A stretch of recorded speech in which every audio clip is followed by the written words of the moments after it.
We're here today because Carbon Tax Carney must come clean with Canadians about potential conflicts of interest and all of his business dealings. We're in a very interesting and troubling place for Canadians, with Carbon Tax Carney having been a senior advisor appointed by Justin Trudeau to advise him, but done in such a way to shield him from all of the standard and customary accountability. Justin Trudeau gave Mark Carney all of the power and none of the accountability that comes with it. You look at some of the positions that we know Carbon Tax Carney held at the same time, some of the decisions the Trudeau Liberals took.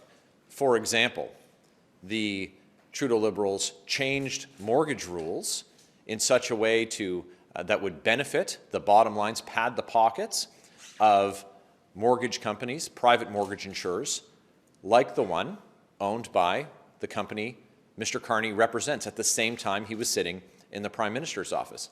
While Mr. Carney was chairman of the board at Stripe, Stripe was shielded from the government while they were gouging Canadians.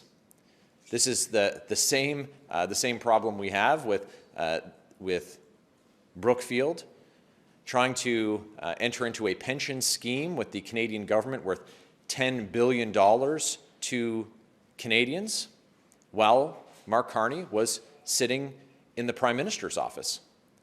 The customary and normal accountability practices have been completely disregarded by Mark Carney. Now, he has claimed that he will make disclosures should he be successful in an election. But what that means is he could get through the Liberal leadership and through a general election, and it would be an additional 4 months before those disclosures were completed, all the while being able to potentially make decisions that would further enrich himself and call into question the normal practices that prime ministers and party leaders are expected to follow. And while he says that he will make these disclosures later, we know that he can't be trusted.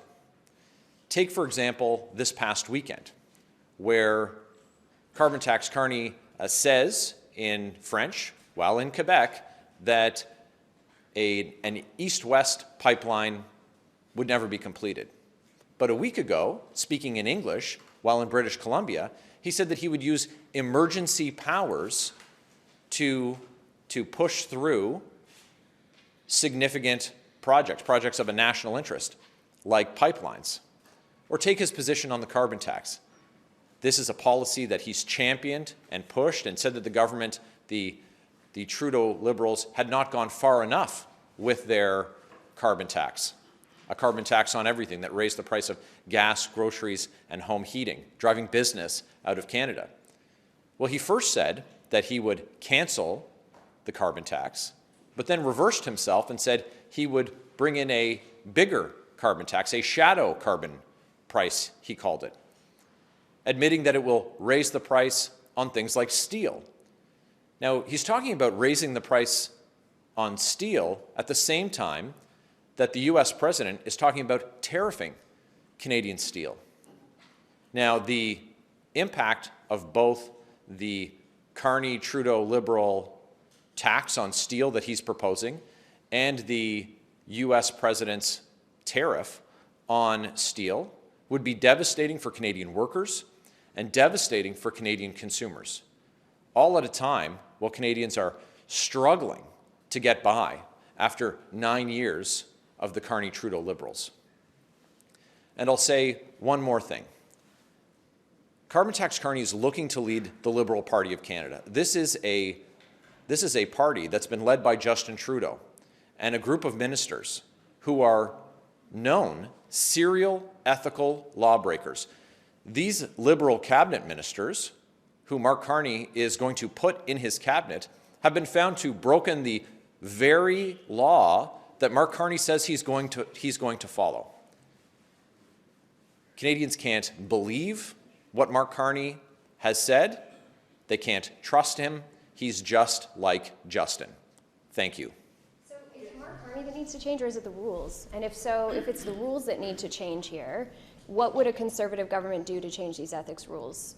Well, first of all, we're in a position where Justin Trudeau and the NDP Liberals have shut down Parliament. So we have no opportunity to use any of the accountability tools that are usually available to us, including committee. We have no ability to change the rules or change the laws because they've locked parliamentarians out of the House of Commons, and so we're left to deal with these rules. But they're insufficient because Mark Carney has been given the privileged role of serving as a senior advisor to the Prime Minister while they avoided the normal disclosure process. So we arrive at this place only because Justin Trudeau shielded Mark Carney from the usual accountability practice.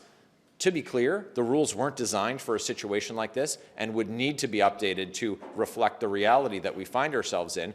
I don't believe that the architects of these rules could have imagined the lengths that Liberals would go to break the law as it had been and avoid the law as it had been created. And of course, Conservatives will have a common sense solution to ensure that in the future we don't find ourselves in that position. But today, Mark Carney needs to make that public disclosure, and he can't wait until after the Liberal leadership. He can't wait until after the next election. He needs to do it now. He skated for far too long by avoiding the spirit of the law as it had been written. So what I understand from what you're saying, basically, is that Mark Carney is not breaking any rules right now. Is that what you're saying?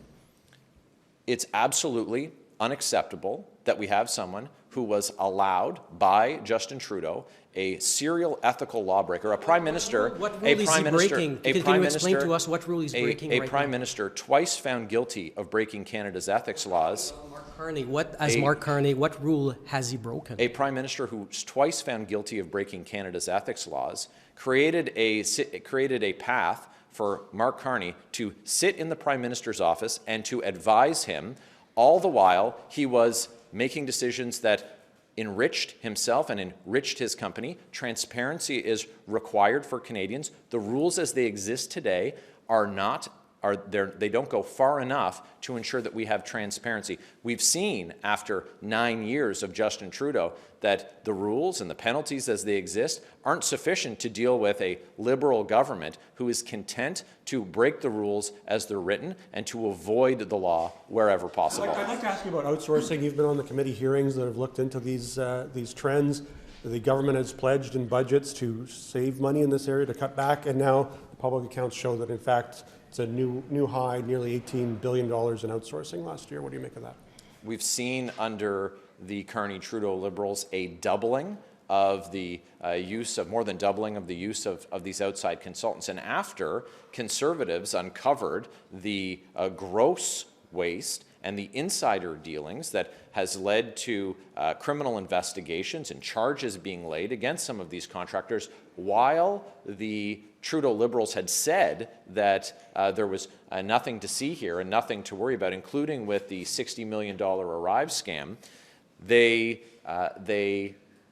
committed to Canadians that they would reduce and scale back the outsourcing that they were using for these type of consultants. I think they even spent tens of millions of dollars looking to have an analysis done by an outside consultant on how to spend less on consultants.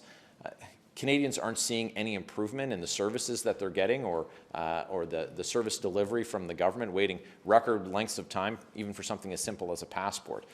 We've said that we will end the insider dealing, the favoritism, the enrichment of Liberals' friends and these consultants, and restore common sense to Ottawa. It makes absolutely no sense that they continue to balloon the spending against their own commitments to pare it down or to eliminate it. Last question. Do you think unelected party advisors and unelected candidates should be subject to the same disclosure rules as candidates? What's the difference between Carney advising Trudeau and someone like Jenny Byrne advising your party's leader? Okay, I'm happy to explain to you the difference between someone sitting in the Prime Minister's office and someone not sitting in the Prime Minister's office. No, So Mark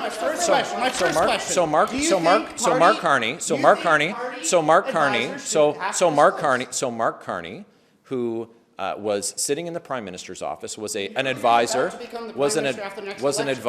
to Justin Trudeau, and at the same time that he was an advisor to Justin Trudeau, I listed, while you wandered off, I listed a number of examples of how his company benefited from decisions that the government that he was advising was taking. All the while, he wasn't being subjected to the standard disclosure rules that exist for someone who's advising the Prime Minister.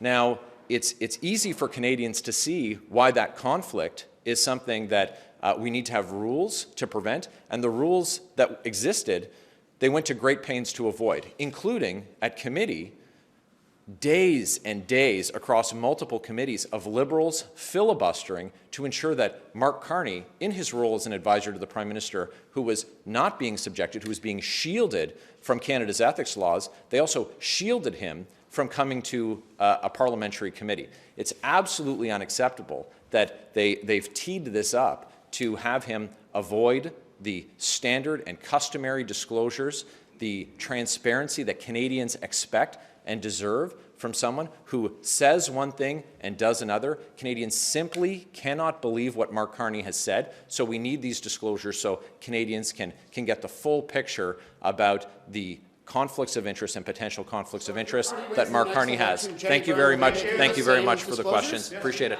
Have a great day.